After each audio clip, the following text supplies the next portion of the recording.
Hi guys, welcome to the video. If we haven't met yet, my name is Jojo. I am a flight attendant at one of the major airlines in the United States. This is my work, my life, my book. This is my destiny. This is my destiny. On today's video, I'm going to answer all the questions that you have for me on the comment section. And I wanted to create this Q&A video and hoping that it could help you with your journey in becoming a flight attendant. 1857, you popped collar. Wow. Whoa. Popped collar like this. I think that's what this meant. Has anyone ever popped your collar up at 30,000 feet? It's kind of weird, right? If somebody do that. No. I saw it happen last Monday morning. What? A passenger went up to a flight attendant from behind and popped her collar up. He then proceeded to record it and kept telling her that the 90s are over and collars needed to be popped. What? The captain diverted the flight and he was arrested upon landing in Cleveland, Ohio. Odd day, but nonetheless, it was Monday. Oh my goodness. Why would you do that? That is so weird. Can you imagine somebody would just like pop your collar? That is just weird. That is just weird. No one has ever popped my collar up at 30,000 feet. Only me and myself popped my collar. All right, do you have any vlogs from December, January, February? I do. By the time I get to December, it was already, I think the last vlog before I jump into 2020, I believe it was August or September. I know I don't have an October, November, December. So something like that. I don't remember, sorry. I do have January, February, yes. And December, I did not. I believe I skipped October, November, December, and then I jumped into January because I was running super way behind in my editing. My vlogs are super far away from the current. So I'm like, oh my gosh, I gotta jump to January and maybe go back to October, November, December. Like just me telling a story about, you know, that month or something like that. So I'm gonna try to do something to show at least my December, you know, vlogs. But I gotta find the right timing for that. I'm so sorry. Hi, did Allegiant ever call you back? How did it go? Thank you. Allegiant actually invited me for a face-to-face. I actually passed the assessment, the video interview, and then I got, you know, an invitation to face-to-face, and I said I was gonna go, and then I got the face-to-face to the company that I'm working at now, and then I canceled my face-to-face from Allegiant because I wanted to go to the company that I'm working in right now. So I just canceled it. Wish me luck starting training with your airlines this Thursday. Any last minute advice to get through training? My last minute advice would be don't bring too many suitcases. Seriously, it was super hard. Oh my gosh. Lots of prayers if you pray to God. Lots and lots of prayers. And get as much sleep as you can. As much as possible. If it is possible, get as much sleep. So your mind is fresh the following day. Because that will be the very, very big challenge on training. It's the sleep. I say that almost every day on my blog. My biggest challenge is not getting enough sleep. Not because I didn't want to get enough sleep. It's just because there were no time to sleep. You know, I had to study. But my last minute really is try to get as much sleep as you can when you get to the training. And before training, I would say try to eat as healthy as possible and try to exercise as much as you can. It's not going to be a lot of time for exercise and not a lot of time for sleeping, but try as much as you can because those things are going to be helping you physically, mentally, emotionally. It's going to help you to fight through all these days of training. It's really challenging because there's a lot of information in a very short period of time. So your body is just going to be like, what is going on? There's so many things I can only take so much, I can only take so much. So if you're going to be eating, try to eat as healthy as possible. If you're going to be sleeping, try to sleep as much as you can. And if you can exercise, even just for a little bit, try to squeeze those too. This was very interesting. I learned something today. Based on company projections, have you been given an approximate time on when you might be able to hold a line? Thank you for this tutorial. I think the tutorial that he was referring to, this one, is the tutorial on how I bid for my days off. But anyways, to answer your question, for 1 year, we are on straight reserves. So my first year anniversary was May 31st, 2020. So, and then after that year, we're gonna go alternating reserve, line, reserve, line, reserve, line, reserve, line, reserve, line.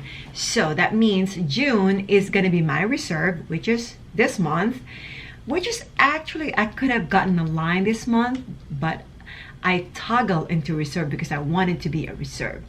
But if I toggle into getting a line, I probably would get a line, but I just didn't want to because I decided to just be on reserve, because right now my goal is to work less. And if I have a line, I am for sure getting at least about 70 hours and up. If I have a reserve, I have a chance to be working maybe 30 hours, 40 hours, as opposed to working 70 hours. And as a reserve, I am guaranteed either way 75 hours. Awesome info here as per usual. Would you consider to do a video on how you deal with coronavirus at work? I think it could be very interesting. So the answer to your question, yes, because I already have done a couple of videos on how I'm dealing currently with the situation. So I hope that you watch those videos. So working on your days off adds to your 75 hours. I want to make sure I understand the question. I think what he meant is that if I work on my days off, will it be included in that 75 hours? If that's the question, the answer is no. As a reserve, we have a guaranteed 75 hours. And if we work on our days off, it's going to be 75 hours plus all the hours that we work on our days off.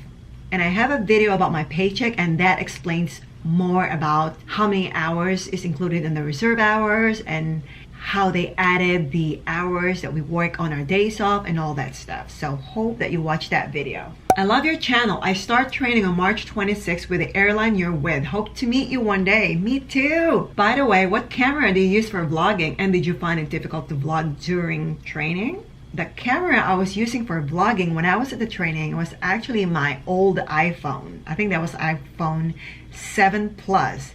And when I'm inside my hotel, I'm using my Canon G7X Mark II, the one that I'm using right now. And is it difficult to vlog during training? I don't think it's difficult. I found it very satisfying because my goal when I went to training, I told myself I've never seen a video of any vloggers that I used to watch that shared all the day-to-day training experience.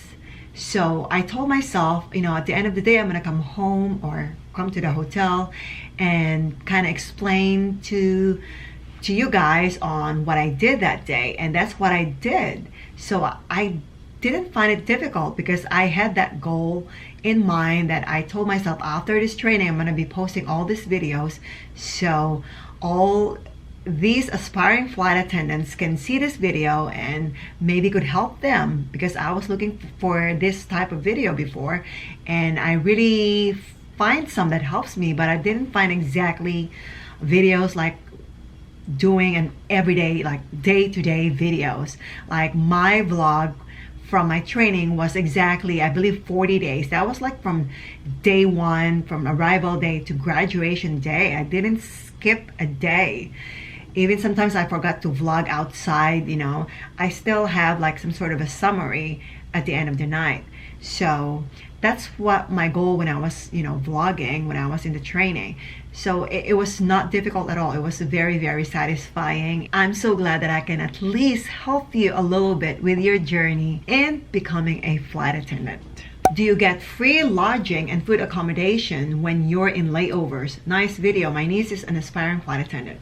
I do get a free lodging, yes. The company pays for all the lodging, food, accommodation. Yes and no. Yes, because we actually have a per diem every time we're out of base. That's like, if you look at the time away from base, those are the time that we actually get paid, I believe $2 and a change. I forgot. I call that our food money. So yeah, they don't pay for our food, but we have a per diem, so they kind of do. Thank you so much for the informative video. I'm trying to figure out how much I would be away from home on reserve while commuting. Is this a typical schedule for you? I'm reconsidering the position after viewing this video. I would need to commute and fly in the day before I think. After watching this video and viewing your schedule, I would be gone from my family much more than I originally thought. Could you please provide me with some advice regarding commuting and reserve? I appreciate your insight. I don't want to be commuting, like I don't want to be based in another city where I need to fly to, because that's just like another job. Can you imagine just me driving from home to Boston?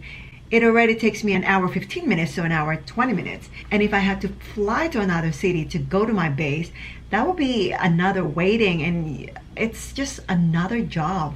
So I don't really advise to commute, at least in the beginning. If you can get a crash pad or an apartment or a room, that will be better than commuting, at least in the beginning. And that's just my opinion. There's a lot of commuters that they do this and they love it, but personal opinion, for me, I don't know if I would be enjoying commuting at all. I know that you're trying to figure out how much time you're going to be away from home as a reserve. I mean, I am away from home as a reserve. The very first month I was working a lot. And actually the first 3 months I was taking a lot of overtimes because it was super busy. And I'm like, oh, I want to try it now because, I want to do it now. It's better to do it now than later because I want to have that experience right away. So yes, I was away from home. I think it was like 100 something hours, but that's by choice. But if you're a reserve, you have a choice to just do your 75 hours. You don't have to be 100 hours away from home. And I don't know what you mean by being away from home, because with this kind of job, you're definitely going to be away from home. And sometimes you're going to be gone for 3 days. If you have like a 4-day trip, you'll probably be gone for 4 days. I don't know what you mean by being away from home. You're going to be away from home at some point. So in the beginning, you're going to pay your dues. You just do your 75 hours if you want. You don't have to pick up hours. And if 75 hours is still too much being away from home, then maybe think if this is the right for you. For me, I was okay with being away from home for 75 hours. And at 75 hours is actually not exactly 75 hours. That is the time credited, Sometimes you're going to be gone more than 75 hours because the layovers, those doesn't count as part of your hours credited. Those are time away from base. You probably have to really figure it out if this career is for you. So you said you would need to commute and fly in a day before. That's what I'm saying about, for me, I feel like it is like another job. My advice to you, if you don't want to be that much longer away from your family, if I were you, I would search for an airline in your area where you could be based at, and see if they are hiring, and I would apply to those companies first, and hopefully that you get a base where you live at. Because if you're concerned about being away from family, commuting is gonna add that extra time being away from your family. Is this a typical schedule for you? Well, the typical schedule for me at that time, I had 75 hours reserve time. The other time on top of 75, that was my own personal choice. I pick up hours that I'm available, and at that time I was experimenting. I'm like, I'm gonna pick up as much hours as I can. I'm gonna work as much as I can for those first 3 months, and I was okay with it. Yeah, was I away from my family a lot? Yes, but was I okay with it? Yes. I talked to my papa and I said, I'm gonna try the first 3 months. Let me just work this and see how it goes. And I learned a lot. I make good money. And was it worth it? Yeah, for learning, for money, yes, it was. being away from family, yes, it's okay at that time because we talked about it. So that's not my typical schedule. My typical schedule was purely 75 hours. And if I want to go more, I was free to go for more hours. So I did. I hope that this Q&A video helps you with your journey in becoming a flight attendant. If you have any more questions, please leave it on the comment section below, and I will definitely do another Q&A video for you. If you like this video, please give it a big thumbs up and remember to share it with someone you love. If you want to see more videos like this, please subscribing to my YouTube channel, JojoTV. Thank you very much for your time. Maraming salamat po. Mwah! Now if you wanna live free, you got to come